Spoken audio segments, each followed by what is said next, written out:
Kelvin, maraming salamat. Tito Boy, kamusta? Salamat din po sa pag-imbita sa akin. Hapon tayo nagkikita, ngayon naman hating gabi dito sa Kaytanan Action with Boy Abunda. Congratulations sa Sangre. Salamat, Tito Boy. Gaano kahalaga yung ikaw ang unang lalaki na tagapangalaga ng Brilyante? Mahalaga siya sa akin dahil kauna-unahan siyang nangyari. Nagkaroon ng lalaki sa mga babaeng Sangre, di ba? Sangre Adamus. Yes, and medyo may pressure din siya sa akin somehow kasi minsan ang hirap bumilang sa kanila kasi syempre puro babae.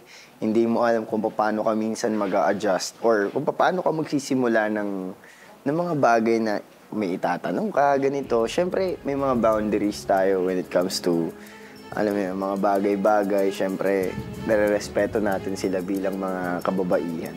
At saka you're trailblazing in a way kasi bilang una, ikaw ang gumagawa ngayon nung pathway sa mga susunod pa na maaaring lalaking maging bahagi ng kwento ng Encantadia. Nandito tayo ngayon sa Aba, ay pwede ka magtanong sa akin? Yun nga, Tito Boy, eh. Kasi laging ikaw yung nagtatanong. Pero magtatanong ako mamaya. Oo, walang problema. Alam mo bakit? Meron akong create na The Aba interview which I'm doing for the first time tonight para lang sa'yo. Nakakapagtaka sa tinagal niyo na sa industriya. Napakaraming storya niyo nang narinig, napakaraming personalidad niyo nang nakausap. Sino sa kanila o alin sa mga istorya na yon yung pumukaw ng puso mo o saan ka naantig sa ano nila, sa mga storya na yon? May naging impact sa buhay mo, gano'n? Meron mga tumatak sa aking puso. Hindi ko makakalimutan yung aking interview kay Sister Christine Tan.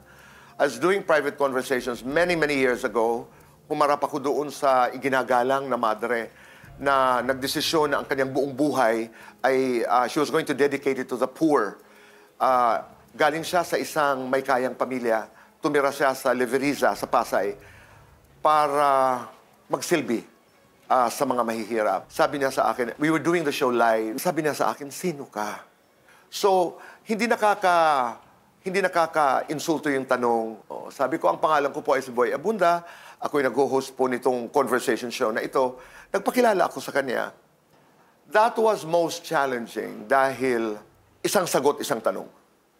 Okay. And when you do a live show, kailangan spontaneous. And may kwento very challenging. Kasi you had 12 minutes in the first body. Yes. Paano mo itatawid yun? Paano mo ina-navigate yung 12 minutes na yun na hindi na wala tayo... Wala kang ma-pick up. Wala kang ma-pick up na kahit na maliit na bagay sa sagot niya. Kasi yung intention niya is...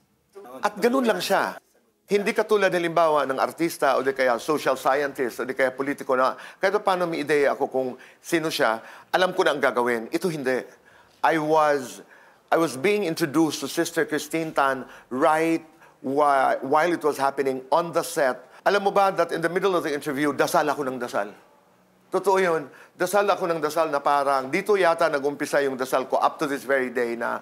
So ito yung naging impact sa inyo? Oo. Humbling. Humbling talaga. Humbling. Ano? Parang pinaalala niya sa'yo kung saan ka ulit nagsimula. At ipinaalala niya sa akin kung gaano ako kalimitado. Kung ako, Tito Boy, kung ako ikaw nung nasa panahon and kasi ako bilang si Kelvin, nangarap din ako na magkaroon ng talk show, ganyan. Pwede ka naman eh. Kasi mahilig ako makinig ng storya. Mahilig din ako makipag-usap, makipagtalakayan. Mahilig din ako mag-research about sa mga gusto kong bagay. Kung ako, ikaw, ng mga panahon nun, ano yung sasabihin, ano yung advice mo sa akin ngayon? Yung ginagawa mo, makinig and take it from there. Now, but let me tell you this. Yung karanasan na yon became one of my best interviews. Oh, kasi ni-challenge ka. Kasi kung meron kang papel na handa, binitawan mo. Bitaw ka eh. Oh. At doon ka talaga magdadasal na, Panginoong Diyos, dalhin mo kami kung saan kami dapat pupunta. Parang kumahanga ako ngayon sa inyo kasi ang hirap din gawin ng bagay na ginagawa ninyo. Kasi ako parang kanina bago ko Actually, nung nakaraan pa, sinabi nila na, pwede ka magtanong kay Tito Boy. Ang tagal-tagal ko nag-iisip, ano yung itatanong ko talaga kay Tito Boy? Hindi ko alam kung paano ko siya sisimulan, kung paano ako makipag-usap sa inyo. Kasi hindi ko talaga alam kung paano ko kayo kakausapin actually. Pero nung narinig ko yung mga bagay nito sa inyo, meron agad ako natutunan na basta meron kang interest. Tama. Or meron kang bagay na inihakain sa kausap mo, meron at meron din siyang ibibigay sa'yo. Maraming salamat. Kelvin, ako naman, hindi ito fast talk.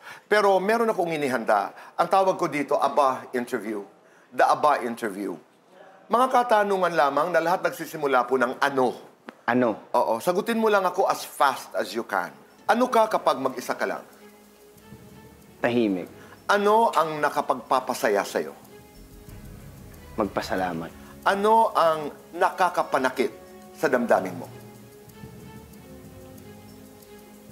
Husga. Panghusga. Ano ang alam mo tungkol sa pag-ibig? Love is everything. Ano ang kailangan mo sa buhay ngayon? Ang ganda niyan. Ano ang kailangan ko ngayon sa buhay ay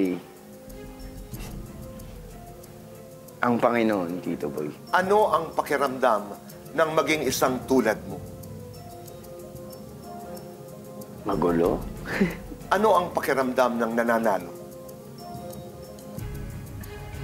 Nakakakaba. Ano ang pakiramdam ng talo? Nakakapagpatibay. Ano ang pinakamagandang katangian mo? Madali ako magpatawad, Tito Boy. Ano ang pinakamaling akala nila tungkol sa'yo? Arrogante ako. Sa harap ng Diyos, anong sasabihin mo sa Kanya? Patawad. Maraming salamat. Thank you, Tito Boy. Maraming salamat.